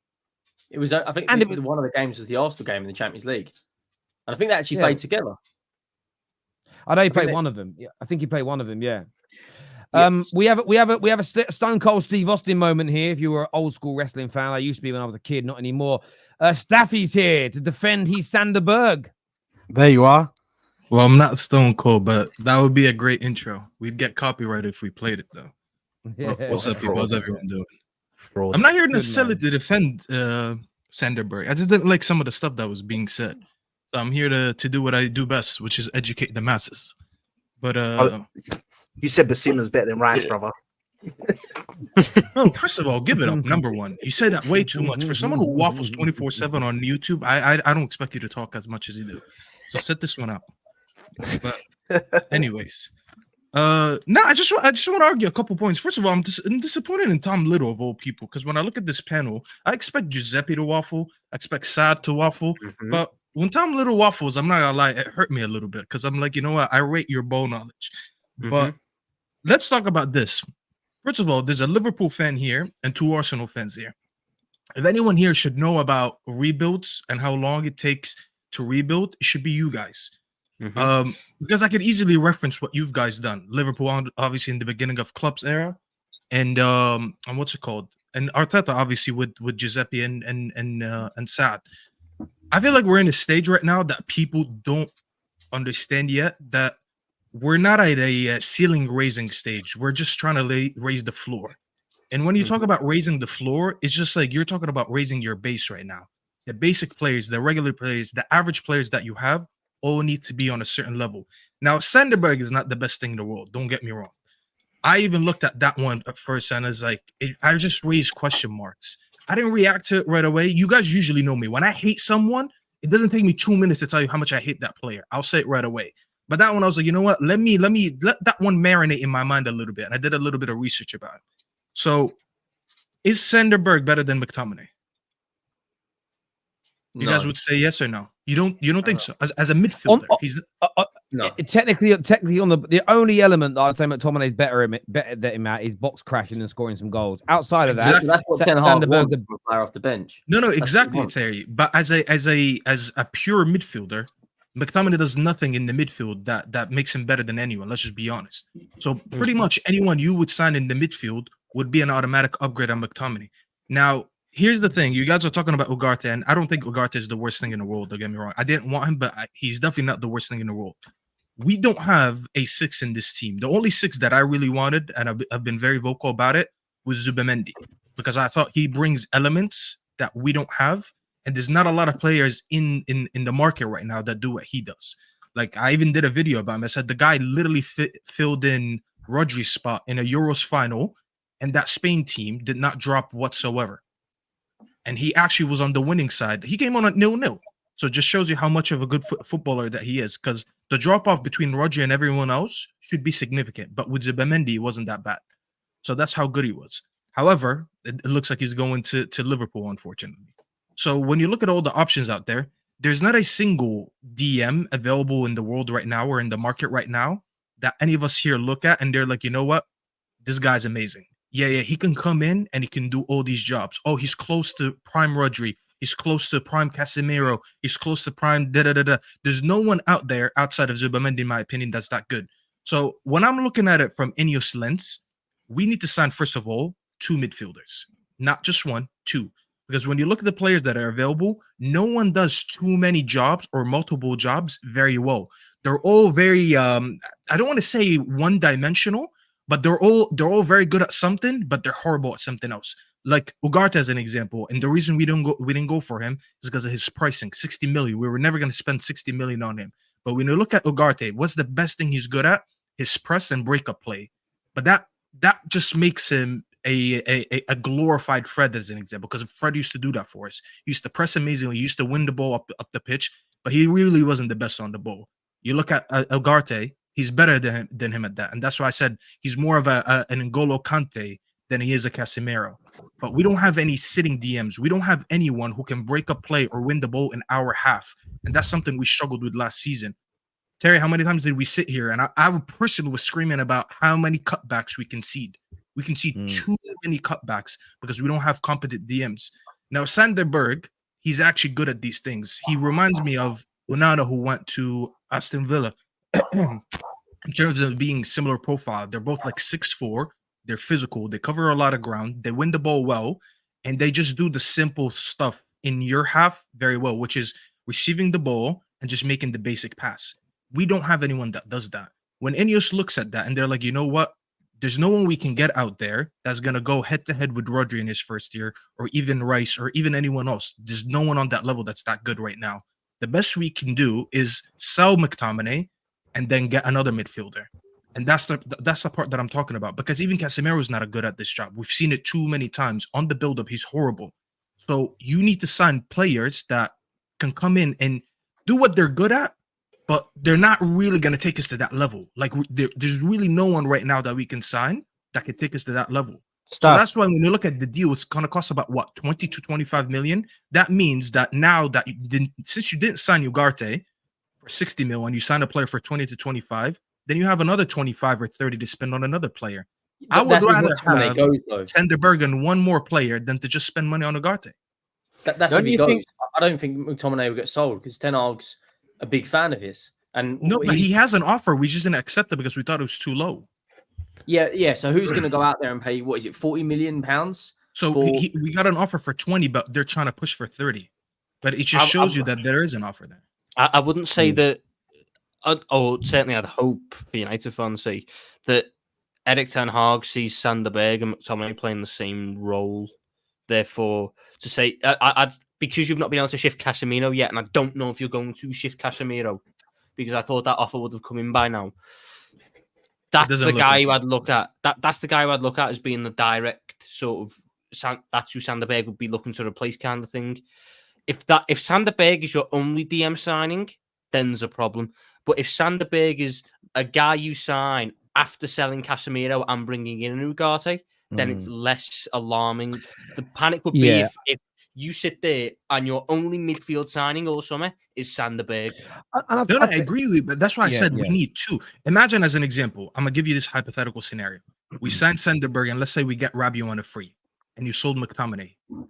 Is that an upgrade in the midfield or no? Anyone here with any sense of football would say yes. Staffy. In a sense, yes, but it's not ideal because you've still got your DM options of Sander Berge or Casemiro. Like that's just how. Yeah, but there you go. McTominay for me, Rabiot will be your McTominay replacement who'd be operating the same positions as what Kobbie Mainoo is. You need a guy to take minutes away from Casemiro, or multiple guys to take minutes away from Casemiro. Well, we do, but who we end up playing in that role if we have to take Casemiro out is Scott fucking McTominay. That's the point. We've seen it last season multiple times when we're short on players in the midfield because of injuries or whatever. We actually played McTominay in all three positions. We played him in the 6, the 8, and the 10. And guess what? He's shit in all of them. As Terry said it earlier, the only good aspect that he has in his game is box crashing, and that's not an attribute of our midfield of a midfielder.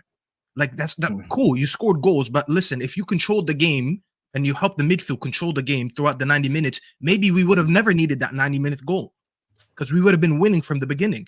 And that's the stuff that I'm looking at. I'm looking at right now. I'm looking at raising the technical floor that we have. Sander Berge is not the best thing in the world, but he is someone that comes in and he, let's say, hypothetically plays like 25 games in the league.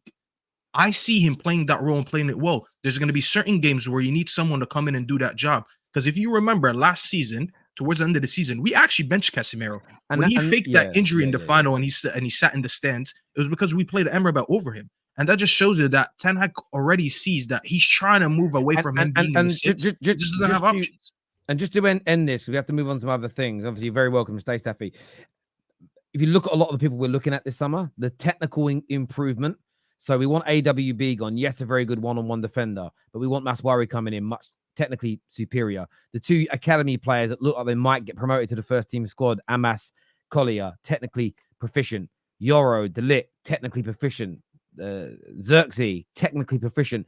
Staffy is spot on. The technical flaw. The reason why the relegation teams outplayed us last year, home and away, is because the lack of technical ability from front to back is astoundingly poor at Man United. But viewers, look, make sure you hit the like buttons and make sure you are subscribing. I wanted to move on to Arsenal because I didn't want to run out of time on the show today.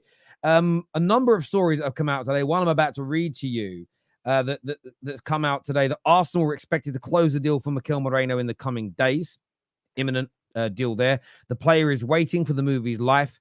Moreno's camp are hoping Sociedad finalize the terms and negotiations. It's expected to not exceed the 25 million euro valuation of the midfielder. So this is a midfielder coming into Arsenal potentially for around 25 million-ish euros. We know you need those improvements. How excited are you about this deal coming in, Giuseppe? And then maybe giving you the time then to go and focus on the attacking role that's needed. But Merino seems to be imminent now, according to some sources. Yeah, listen, I think I think it's a quality signing, to be honest. And listen, I hear what you're saying about like steadying the ship with your signings. So I think that's what Merino brings to us as well. I think he's like not a star. People will be like, oh, he's not the most exciting signing, but I think he's a very important signing to the midfield. I think he brings the experience that we're lacking in the midfield at times. I think he brings that something that we were missing last season was the Xhaka type midfielder, and he's different to Xhaka, yes, but he's also has similarities. He's also good going forward, as good as he is defensively. So he gives us options in the midfield, and for 25 million, like it's ridiculously decent. I think. I know it's because he's got a year left on his deal. I think that signing's a no-brainer for the midfield, and if that means we can spend more on the attacking, because we're like UTEL with the thing of needing to sell players by the looks of it, we're stunting. That sort of stalled us a bit on doing more business, which I do question why the first signing we did bring in was a defender when we're stalling on stuff. I thought that maybe would be something that would get later on, but I'm not Mikel Arteta or the board. But yeah, I think that's quality signing. Then we got to go straight for that attack, because I do think that we need a striker. Obviously, what we've heard coming out of Jesus is looking like a different player, and all this makes it a bit scary, because these are the sort of things that you hear when you're ready not to. Is it an oh my god, or is it a scary? It's a scary oh my god. It's the double whammy for this one. I'm copywriting that. If you take that, Henry, I'm going to knock you out, mate. But yeah, listen, I think he makes a lot of sense. We're obviously also looking at Zubimendi at times, but out of the two, I generally do believe that Moreno. I'm not saying Moreno's the better player, by the way. I think for what we need currently, Moreno is probably better for our midfield than Zubimendi. That might be a shout out. Zubimendi's also a quality player that I take, but yeah, Moreno 25 million. I know Sard will agree with me, bruv. Like I think for that price, you can't really snarl at it, and I don't think anyone will be laughing at that signing, although Arsenal fans will be there sitting going, oh, that's not really excited.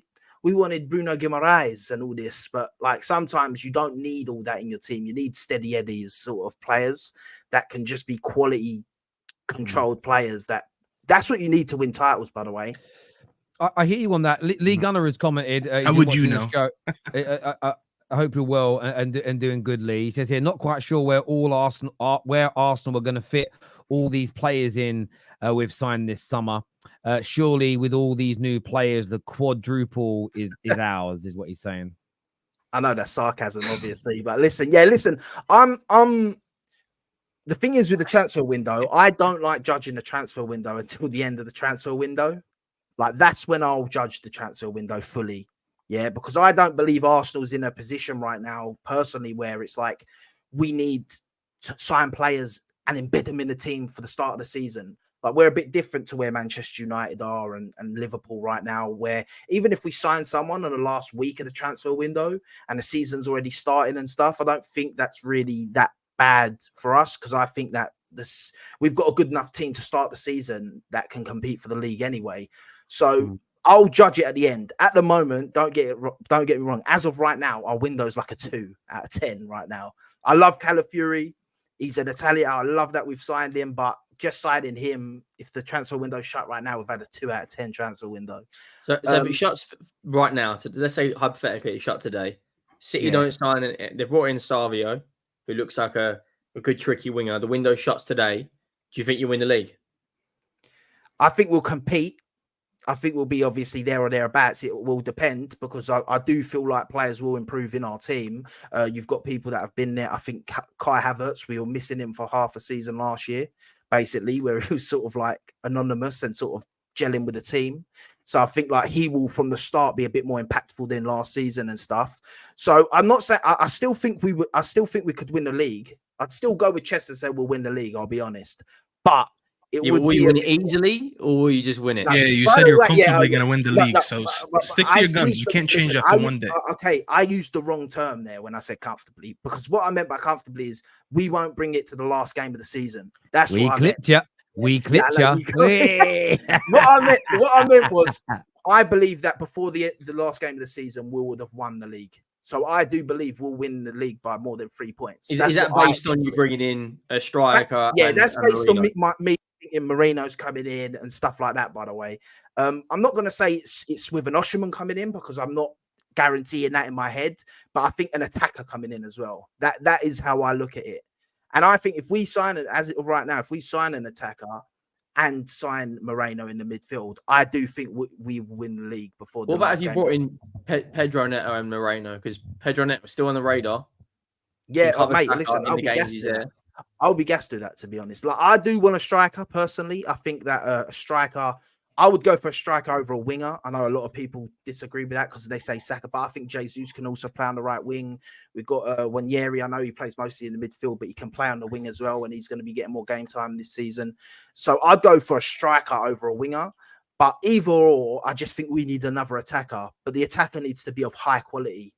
If we bring in one attacker, it can't be, I don't know, someone meaty. You know what I mean? It has to be someone that I think actually levels us up. You need a game changer. You need a game changer. This is what I've been asking for, bro. This is what I've been asking for. On Arsenal as well, some breaking news from Fabrice Hawkins, who, out of all the French journalists, Fabrice is absolutely brilliant. He has said that Olympique Marseille are turning their attention back to Eddie Nketiah after failing to attempt something Wally. Arsenal are asking for around 25 million 25 to 30 million euros. That has come from Fabrice. Someone just sent DM'd it to me. Henry's panicking now. Henry's panicking now. Is Harry Kane might not be going to Tottenham? What's he going to do then? Yeah, he's panicking about the whole thing. Harry Kane is coming back to Tottenham before we've replaced the Harry Kane replacement. He plays us in the stadium on Saturday before we've actually replaced him. You've already done that with Bow, innit? When he come back to you. I can't believe we're giving him an award. There you go, mate. Bang a hat trick past us. There's a what trophy is he award for? What trophy did he bring in? It's not a trophy. Dye's getting an award as a little thank you for your service. Yes, but what trophy are you thanking him for? Well, we're not. Evidently. Your club, your club, man. Can I just ask one question quickly? Do you know what they can do? Harry Kane can take the Audi Cup home with him. Yeah, don't forget about the Champions of Singapore a couple of years ago. No, and the one that I would want if I was a Spurs player and I was leaving Spurs as a legend, I would ask for the Copa del Sol trophy, the Copa del Sol. Yeah, back to back, we won the Costa del Sol. Yeah, don't worry about that. We won the Norwich Hospital Trophy as well. You are rival fans other than Kate. Is Harry Kane a Tottenham legend, even though he didn't win a trophy? Yeah, of course, because most of your legends ain't won a trophy. Well, no. What do you define then? Let me spin the question. What do you define as a club legend? Can a player be a club legend even though they didn't win a trophy at your club? I think it depends what club you're talking about, first of all. I think you've got to define that. At Man United, almost impossible, unless, there were some players that didn't win trophies that came in after the Munich disaster, as an example. Now, I'm not au fait with that generation because I wasn't alive. My dad wasn't. No, my dad was. My dad was a little boy. So there might be an older generation that look at some of the players that really helped get us back on our feet that could be. So there is context to it. But generally speaking, at my club, Man United, if you haven't won league titles and Champions Leagues, you typically don't get near that. There's a few from the 80s and stuff like the Lou Makaris of this world that are looked at as legendary figures, but they still picked up FA Cups and the like. So yeah, it's very difficult at my club. But Spurs, I suppose, is very different. Same thing with us. Yeah, you can't be a legend at Arsenal. Probably one of them ones. The only reason Harry Kane's an exception is because he's your club's record goal scorer. That's like the only. If your club's record goal scorer is not a legend, then it doesn't really make sense. But then you got like coming through the academy and all that side of things as well. Like knows the football club. Is Kane a Tottenham legend? Is Bale a Tottenham legend? Probably, yeah. Bale, of course. You got to tell us, to be honest. He won the PFA playing for you. To be honest, I don't think Tottenham. I don't think Tottenham are necessarily in a position as a club to be nitpicking which of their players from the 21st century. No, I'm just asking. I'm asking like you guys as rivals. I think Kane's a Tottenham legend, and that's where it ends. Whereas Bale is a football legend as well. I think that's fair. Yeah, I mean, Bale's legacy in football is so superior. The one thing I think as English people, we would, in some respects, we may see Kane because we've all watched him be our number 9. We've got to the finals that we've lost that he didn't turn up in. And because we've seen him in that regard, maybe he feels a bit sort of more and he went and did a lot of his best work abroad. But in terms of I think footballing status around the world, Gareth Bale is a light year ahead of Harry Kane. With what the man scored the man scored a overhead kick in a Champions League motherfucking final. Yeah. Tom knows about that. All right, Tom. Yeah, no, he did. Yep. So yeah, Eddie Nketiah though. Back to Eddie Nketiah. He could be on his way out. Surely, Saad, that should open up the door if this comes to fruition. Of a new striker coming in. Yeah, that's what we've been hearing all summer. Apparently, is that first it was Emil Smith Rowe needed to go, and then the Merino deal was going to be done. Now it's apparently Nketiah has to be gone. Now that's why they've lowered this valuation, because they want him gone so they can make way for a new striker or forward coming in. I know we're linked to Pedro Neto, we're linked to Osimhen as well. The Victor Gyökeres thing has gone quiet, unfortunately, to my despair. But yeah, listen, I can't lie. I'm happy to see the back of Eddie Nketiah. Thank you for pause. Thank you for the hat trick against Sheffield. Thank you for the goals against Chelsea and Man United. For the hat trick. Oh my. And the goal against Man United and Chelsea. But yeah, thank you. Please leave. You were never worthy enough to even wear that number 14. Please leave it on your way out. Leave the shirt hanging, and yeah, I'll take. At this point, I would have taken anything, to be honest. I'm not the right person to have a sporting director at the point that we're selling Nketiah, because I can't lie. I'd have taken a bag of Walker's crisp, ready salted, bro, and a Coke. That's it, and then I'll say, yo, have Nketiah, man. You can have him. But yeah, listen, I think it's brilliant for us to get rid of this guy and actually move on now. Get rid of some of these players. I think Reece Nelson still needs to be gotten rid of. But listen, if we can bring in somebody in likes of Osimhen, I think I'm in agreement. I think we need a striker. I think we need somebody who can make difference in games, like a difference maker, somebody who can just grab the ball and score a goal out of nothing. Someone who can make something happen out of nothing. We need a player. You're not really going to get that in a striker, though, aren't you? You need a match winner. What you need a match winner. You can. For me, I look at the way that we play and the way that our system is. We put a lot of low-driven crosses into the box. Yeah, you need a fox in the box. So we need somebody who can be in that position. I think a Gyökeres does that perfectly. I think also an Osimhen can do that perfectly. They are strikers, so they'll position themselves as strikers in the box. They know how to position themselves. I think Havertz is not really a striker. I don't think Jesus is really that kind of striker who positions himself very well in the box to get on the end of something. And if he does get on the end of something, sometimes it goes up to row Z, sometimes it goes to the left, to the right. It never hits the target. So listen, I think we do need a striker in that position, and that's based on what we're doing at the moment, which is consistently putting these low-driven crosses in, and there's nobody there to pick them up. Do you know what I mean? And that's the situation that we're in at the moment. I think you'll get a wide player. Then you'll go back in Bissesco. That's what I think we'll do as well. If we see, that's where I'll be pissed. Like, honestly, because if we sell Nketiah, I think it's fraudulent to not sign a striker. Definitely that we're competing for the league, because I'm not gonna lie. You lose Eddie Nketiah, he's rubbish. I don't rate him. I want him gone. But he's a striker. Yeah, you're going to be relying on Jesus, who picks up injuries every season, and he hasn't shown us anything otherwise to think that won't happen, which means you're then going to rely on Kai Havertz as your striker for the whole season, just him on his own with no other option. Do you not think Trossard can play there? But once again, he's not. Yeah, he can, and I think he's actually better centrally. I think he's actually better centrally than on the left for Arsenal, personally. But I just think that's not enough if you want to be competing with Man City when they've got a guy like Haaland. It's like if we that's sell their only him, striker now, though. That's their only guy. City ain't going to sign another striker. Yeah, apparently they're looking, funny enough, at midfield. They're looking at a midfielder now. Is what they're looking at. Yeah. See, I think that if we sell Eddie Nketiah, we will sign a striker, because I do not see Arteta selling a striker and not replacing him with a striker. I just don't see it. Personally, but like the fear is we get another youngster. God forbid, if that happens, then that would be a disgrace. I think that's people being scared. You're on mute, Tom. You still got that Marquinhos, haven't you? Surely he's ready to develop. I'll give it a following rest. the Chelsea strategy. Give it a rest.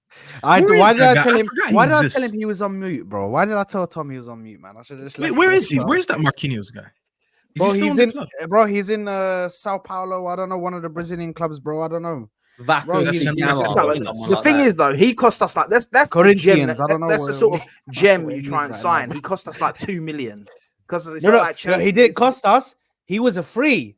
We was he gave a them free? compensation. Oh, We okay, gave we them gave 2 million to mend the relationship and build the relationship, bro. And you will lie. What a gem he's been. This guy is mad, bro. Like, And you know why I bro, also it's crazy. believe that we'll sign a striker if Eddie Eddie, bro. Nketiah leaves.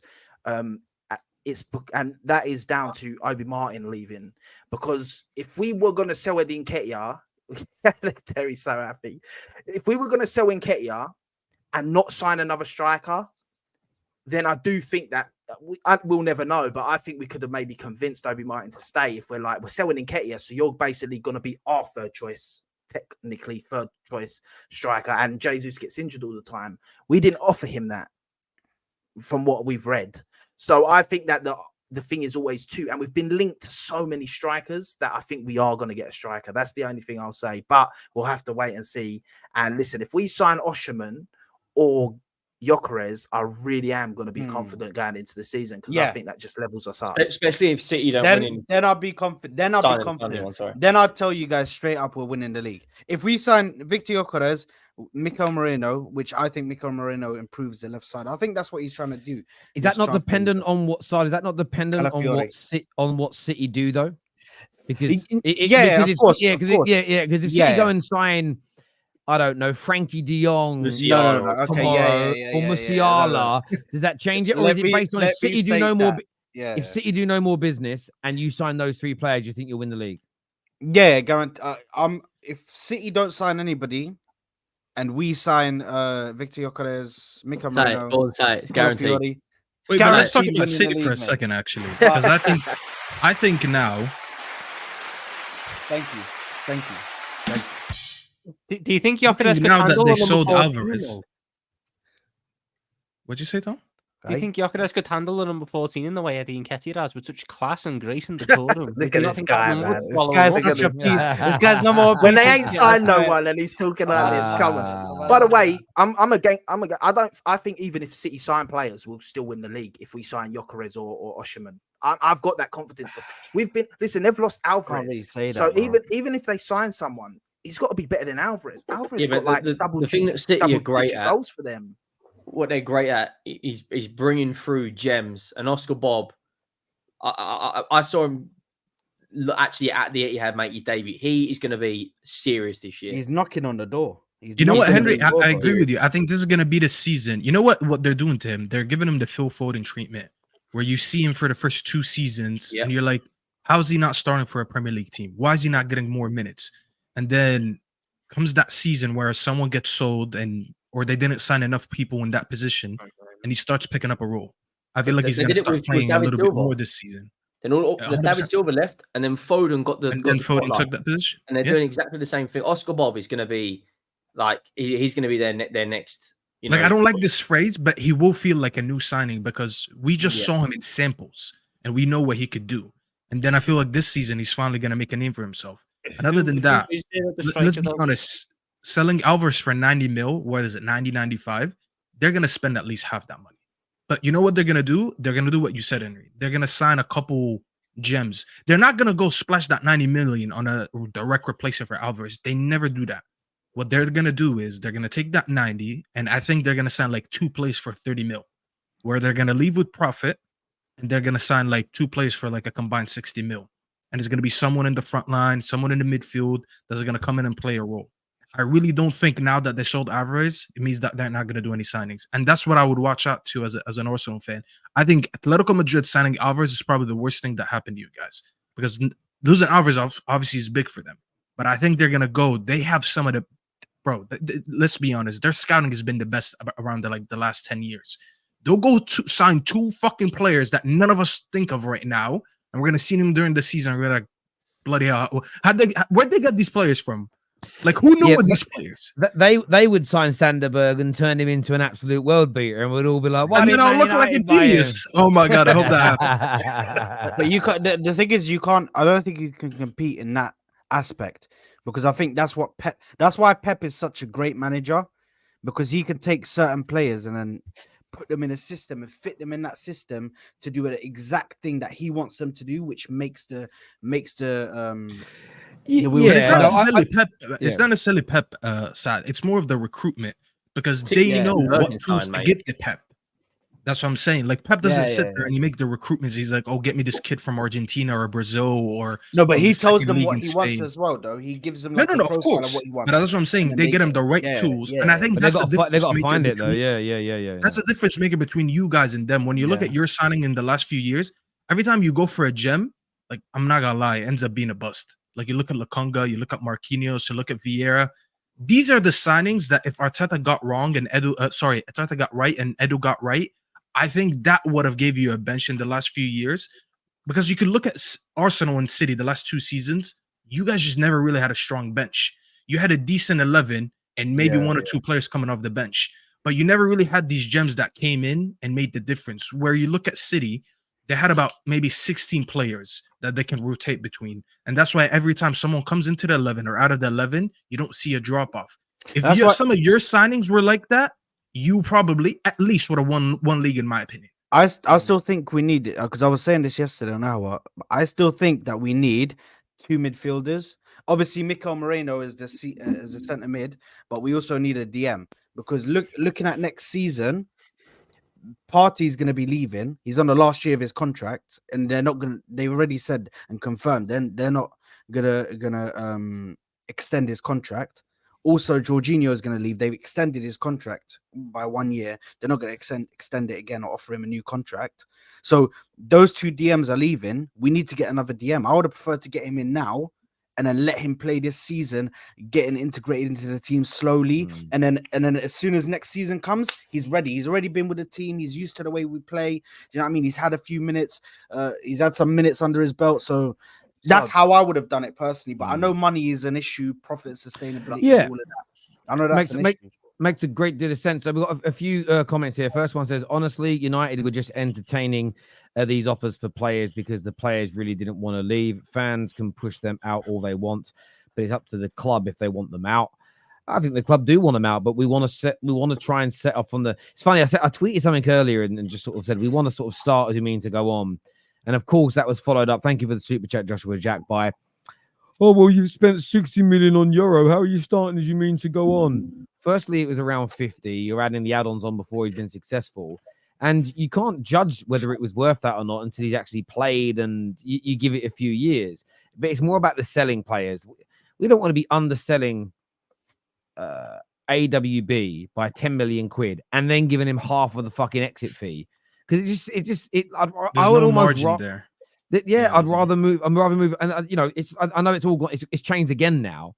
But Euro gets injured. Oh, just go and buy Delit. Well, let's slow down and not just pay Bayern's asking price. Then they look like they were going to get Tar, and now they're saying they're pulling out of him. So we may end up still having to pay what Bayern Munich wanted, but I'd rather us negotiate right, because we've run out of money. It's funny, really. We've run out of money as well, almost in nearly every single project that we've done. And I always think about it like this. We're building a house from scratch. If you've got a budget of, say, it's £500,000, if you start overpaying for bricks and overpaying for cement and overpaying for materials and labor in the beginning by a long way, you're never finishing that fucking build. The house will never be complete. You need to be frugal with your money. Hi all. Can Man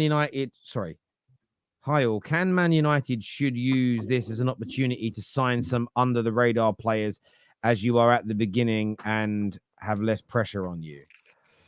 Well, to be fair, Sanderberg is an under the radar player. Like no one came into the summer expecting anyone to sign. I think it's more of a case of signing, Marquinhos and that I mentioned earlier, those younger players who you get for 10 to 20 million and take. But we've we've sort of done that a little bit. So if you, but not even this summer. If you actually, I didn't realize this because I don't have MUTV anymore because I don't give the Glazers any money.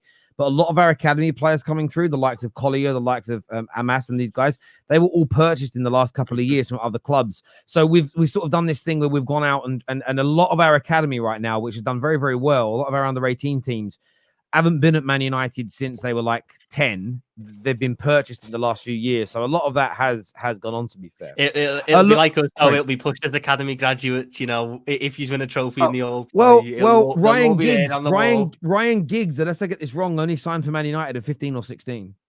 So it's been going on a while. Look, I want to thank everybody that has tuned in to the Football Terrace today and the Top 6 show. So my panel, always amazing to sit and talk football with you all. To the super chatters and everyone who's hit the like button. And to my members, you're absolutely amazing. Back tomorrow with more content. This video is going to take you through to a stream with Hussam and man like Grizz Khan together. So go through and support that if you can. Look, I want to say a big thank you to each and every single person. Take care. Goodbye. God bless. And we'll see you all again soon. I nearly didn't press something right at the end. Peace. Bye-bye.